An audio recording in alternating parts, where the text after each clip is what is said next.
হঠাৎ মিডিয়াতে একটা নিউজ সার্কুলেট হইতেছে যে রবার্তো কার্লোস বাংলাদেশের ম্যানেজার হইতে চায়।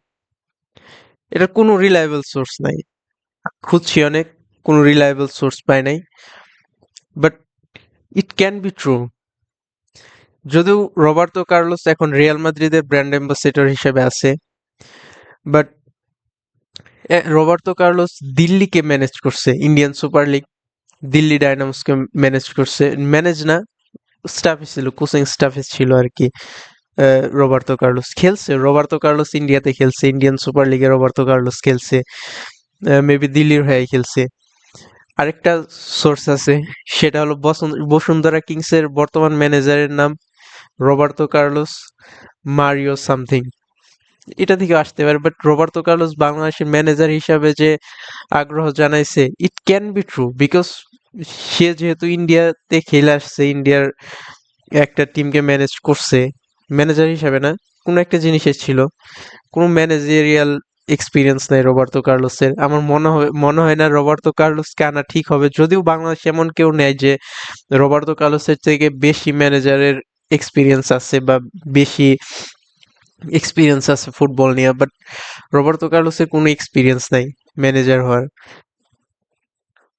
দিল্লির সাথে কাজ করছে, সে খেলছে ইন্ডিয়ান সুপার লিগে, সো একটা কানেকশন থাকতে পারে, রবার্তো কার্লোসের ইচ্ছা থাকতে পারে বাংলাদেশকে ম্যানেজ করার, যেহেতু বাংলাদেশে এখন ভালো একটা টিম হয়ে যাইতেছে, বাংলাদেশের থাকতে পারে রবার্তো কার্লোসের এই ইচ্ছাটা থাকতে পারে বাংলাদেশকে ম্যানেজ করার।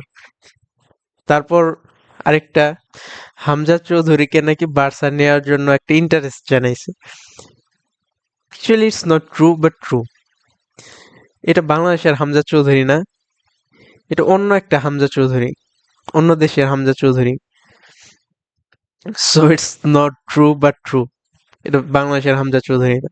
Don't be diluted by this newses, এটা হামজা চৌধুরী না, অন্য হামজা চৌধুরী অ্যাকচুয়ালি। আর আজকে বাংলাদেশ খেলবে আর্জেন্টিনার সাথে, বাংলাদেশ আর্জেন্টিনার ম্যাচ। বাংলাদেশের রাইজিং স্টার আর আর্জেন্টিনার একটা ক্লাব আর কি, ওটা আর্জেন্টিনা না, আর্জেন্টিনার একটা ক্লাব। ওইটা ব্রাজিলের সাথে যে 4-0 হারলো, ওটা ব্রাজিল ছিল না, ব্রাজিলের একটা ক্লাব ছিল, ছোট একটা ক্লাব ছিল, থার্ড বা ফোর্থ টিয়ার বা সেকেন্ড টিয়ার মেবি, কোন একটা ক্লাব ছিল। ওই টিমটা বাংলাদেশের যে টিম রাইজিং স্টার, এদের থেকে অনেক বেশি ম্যাচিউর ছিল, কারণ এরা সবসময় একটা টিম হিসাবে প্রফেশনালি খেলে আসতেছে। তারপর সবসময় প্র্যাকটিসের উপর আছে। বাংলাদেশের এই টিমটা তো ফার্স্ট 2-3টা ট্রেনিং সেশন পাইছে, আর কোনো ম্যাচ একসাথে খেলার কোনো এক্সপিরিয়েন্স নাই, তাও ভালো একটা ফাইট দিছে।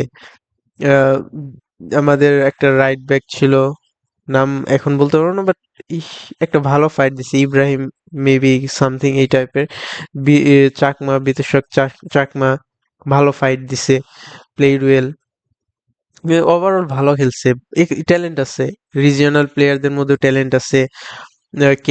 ক্যাসপার হোক ভালো ডিফেন্স করছে, ট্যালেন্ট আছে, রিজিওনাল প্লেয়ারগুলোর মধ্যে ট্যালেন্ট আছে। বাংলাদেশের যে প্লেয়াররা, নয় ব্রাজিলের ওই টিমের সাথে এতটুকু ফাইট দেওয়ার মতো ক্ষমতা ছিল না, চান্স মিস করছে, চান্স ক্রিয়েট করছে, এটাই অনেক। বাংলাদেশের ন্যাশনাল টিম রে দিলেও হয়তো চান্স ক্রিয়েট করতে পারবে না, এরা চান্স ক্রিয়েট করছে, it's good thing, love the match.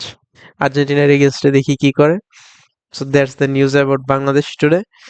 ভালো থাকবেন, subscribe and follow me for everything of football.